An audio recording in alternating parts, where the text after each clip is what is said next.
Hey, good evening, folks. This is Shadow Stars, and this is a video that I'm making to help address some of the misinformation or possibly omission of information that I'm seeing a lot with the ticker symbol AMC.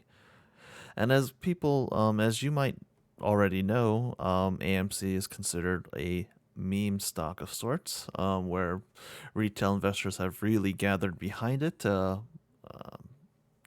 as the phrase says, stick it to hedge funds. The point of this video today is to help really tackle some of the one really blatant issue that I see within the community. This is something that needs to be really stamped out, something that people need to learn from to educate themselves so that they can make better informed decisions. Now, let me preface this by saying that I'm not a financial advisor, and you take you make whatever decisions you plan to do, not based on my advice, because I'm not giving any. I'm giving is really data or information about what I know about the ticker. So without further ado, I really want to hit up a couple things, couple sources, like really Twitter. When you go through Twitter, you type in AMC, you scroll through, and let's take a look at some of the information or stuff that's being shared around. So we have the whole situation of the Say Technologies polling system. A lot of people are verifying their shares and they're upvoting certain questions. But that's not really the important thing I want to cover today. The thing I want to cover today, I have a couple tweets that I already pulled up, stuff like this. But before that, actually, let's pull this up right off the bat. So I'm not even going to attempt to pronounce this Twitter handle. But okay, so we say Rumblind Advisors reports 3.43% increase in ownership of AMC. Stuff like this, yes, not incorrect information, but it doesn't show the whole side. So, for example, let's see this person, JB Stocks. Another institutional load up on AMC. Rumline Advisors, 668,117 shares they added to their position. See, stuff like this bugs me because it's not correct. They didn't add that many shares to their position. That's what their current position is as of their reporting date. Same thing, J hashtag TRT, or was it Moon Penny with zeros in it? But yeah, VR VRTIX, Vanguard Russell 2000 Index Fund, institutional shares, yeah, reports a 441% increase, 0.88. And you got some of the bigger social media influencers of sorts, Tara Bull, tweeting this. Proper context needs to be given. Same thing. Reaper's gavel, need confirmation bias. AMC sits in the 30s. More institutions are buying AMC stock. The thing is that you need to give, well, I think that while this information is not inherently incorrect, because it is correct as far as that's what their 13F filings to the SEC says. But you need to give the proper context. We need to know, when are they buying this? Because that changes the whole game. If they bought yesterday, if they bought a month ago, 2 months ago, 3 months ago, a quarter, a year ago, that changes everything. We need the context. Similar thing, whoever this person is, here are some bullish developments for AMC, highlighted in the past too. Retirement funds are loading up on AMC. When did they load up? So let's go back and the root of, I think, a lot of this stems from people referencing this website called Fintel. What Fintel does is it seems like their system scours SEC Edgar website and pulls in these filings, 13F filings, MP filings, 13Gs, 13 the amendments, and all sorts of different SEC filings into their system, and then they obviously spit it out here. The important thing is we need to know how this information is presented. We need to really understand what are these numbers that we're looking at. So for example, let's take a look. Rumline Advisors filed on 2021-08-05 today.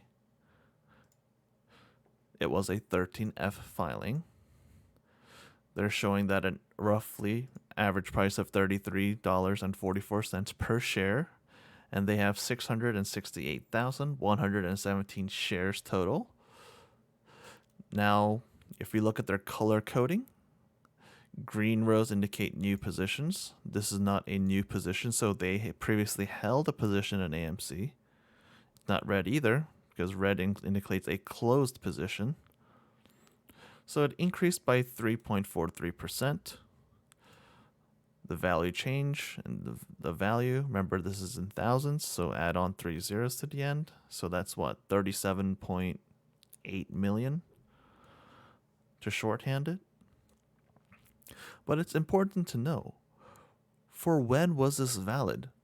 For what period of time did they hold 668,117 shares?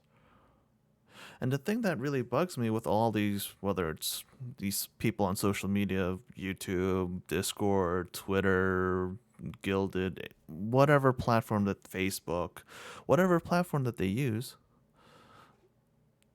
why do they never reference the actual source of the original information? You're getting it secondhand. Not to say that this information is blatantly incorrect, but it could be. Why aren't you getting it directly from the data source? Or as close as you can. So what I'll be doing in this video today is I'll be taking you step by step into finding the actual filing. Let's get to as close to the regular data source that we can, the original data source, so we can verify, hey, is this information correct? Because what happens? What if Fintel has an issue on their end, their system, and it glitches up? They import in information and there's a corruption or whatever, and they present wrong information. And then if you just look at Fintel, you're reading this wrong information, and you may make moves based on wrong information. So let's be better informed investors, better informed people trying to trade in the US stock market. So without further ado, let's go to the source. Let's go to the SEC Edgar website. So if you want to go to the SEC Edgar website, sec.gov/Edgar, search Edgar. This is their company search site here. So the institution or the investor that we want to look at right here is Rumline Advisors. I apologize if I'm mispronouncing the institution name. But we type that in, we click on it, and bam. And now we can get some sort of information of, hey, what's their EIN, CIK, where are they located, when's their fiscal year end, business address, mailing address, how many filings have they had. And you'll see all the different sort of filings that they've had to do. Look at all their 13F filings. Look at their amendments. But let's try to verify, is the information on Fintel here, this information correct? So let's open up their filing in another window. So this is one of the really most important parts of looking at a 13F. It's understanding the data, understanding the period, the time, the date. It's filed, yes, it was filed today on the 5th, August 5th. But is that the period in which they reported for? No. Their period of report is from 2021-06/30. So it's June 30th. So keep that in mind. June 30th. This is their position as of their reporting of June 30th. So that means they could have made moves before June 30th, but anything after June 30th is not on this filing, on this document. So don't misinterpret that as saying, hey, they filed it, so hey, they must have made a move sometime before the 5th. Well, yeah, they made it before the 5th, but really they made it before on the 30th or before that. So let's dig into the actual filing itself. We want to look at the information table. And let's do a quick search of AMC. So here we go. AMC Entertainment Holdings, Class A common shares, 668,117 shares, value of 37,869. Value is in the thousands, so add 3 zeros. Does that match up? 668,117, 37,869. Yes, it does. This does line up, so this is correct. So we know that this filing was for the period ending in June 30th. So let's go back then. What sort of movements could they have made from their previous filing? So if we go back, go one down, we'll see their previous filing for the previous period. They filed this on May the 6th. May the 6th is reporting for the period ending March 31st. So once again, go into their information table.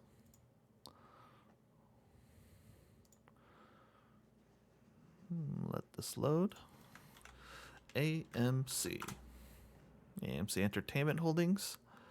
They had 645,978 shares.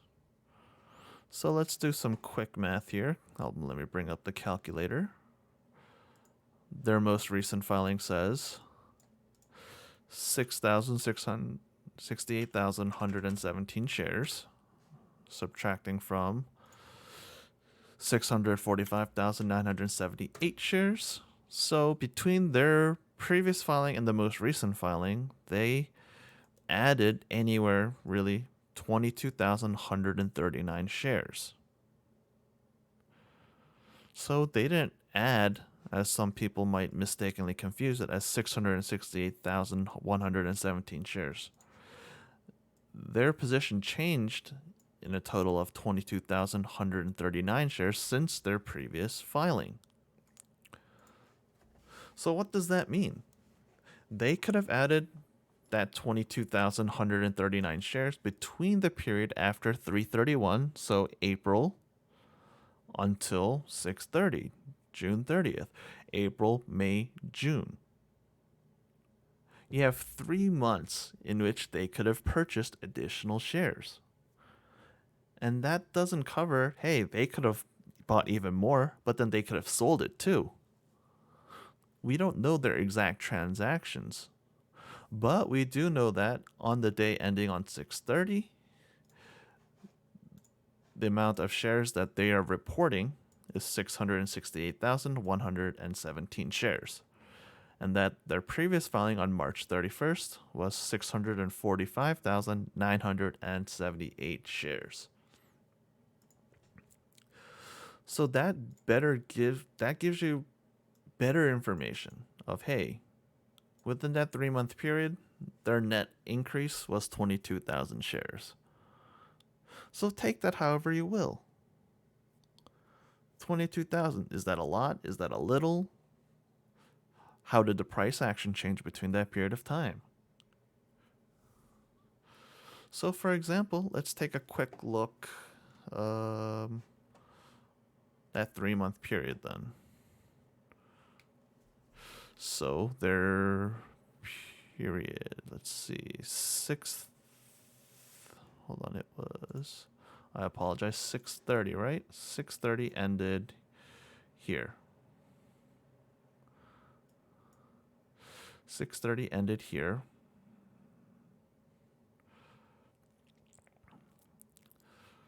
So 6:30 was what, hovering around that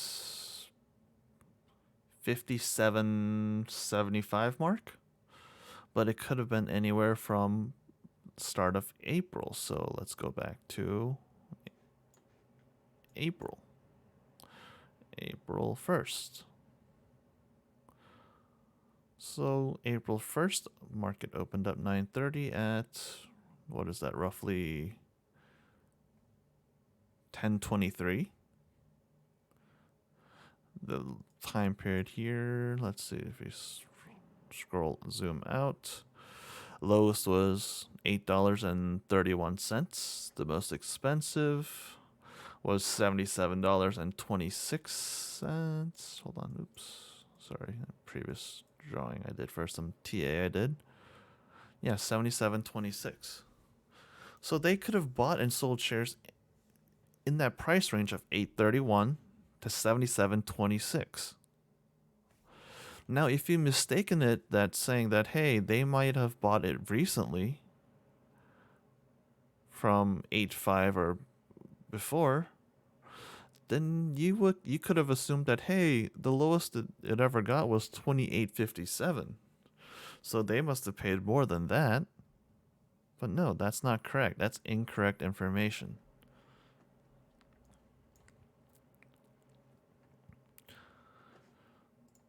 So really, what I wanted to inform you guys is try to get as close to the original source of data as possible.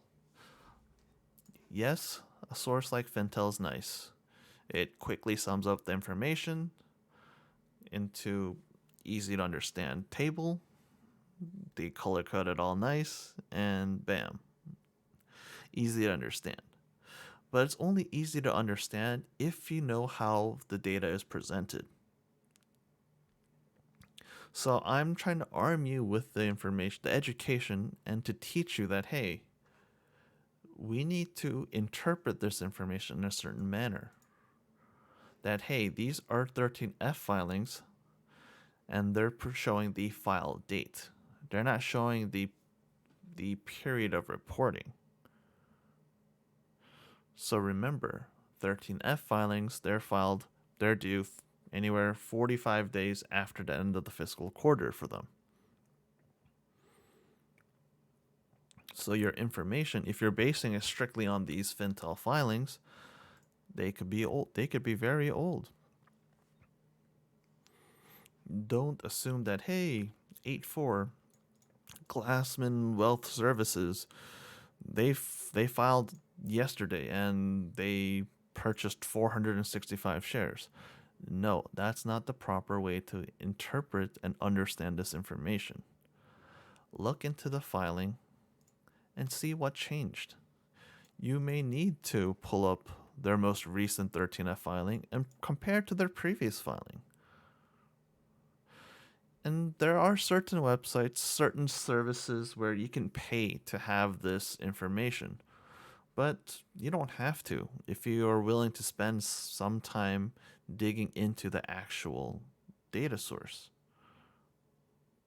If you have the money, sure, go ahead, pay for a different service or a service that gives you all the information right off the bat.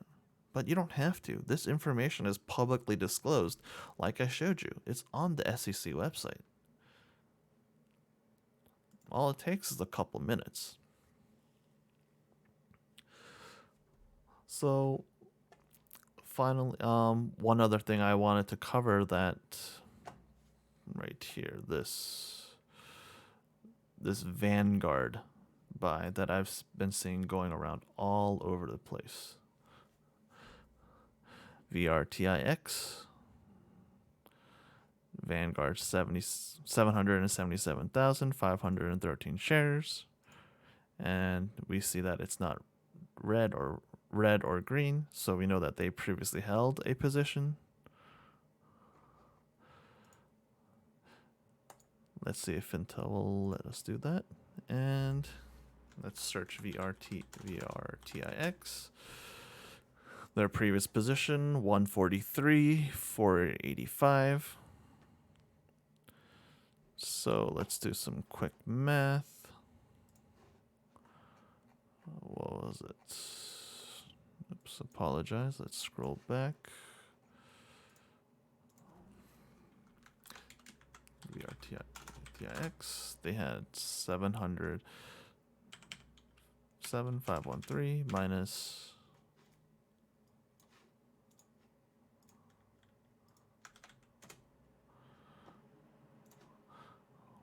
143.45. So they added a total of 634,028 shares. But once again, pay attention to the period of reporting. So they filed this on April the 29th. But that doesn't mean that's when they purchased it. It's way before.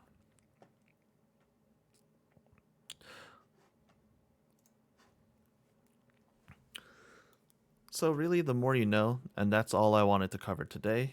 I'll be making videos here and there to tackle some of the blatant issues that I see in regards. If I see any misinformation or misleading information in regards to AMC.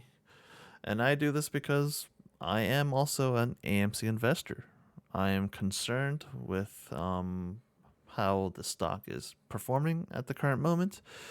And I'm worried that misinformation that's being spread around is not helpful to anyone making decisions. That's not to say I'm telling you what to do or what not to do.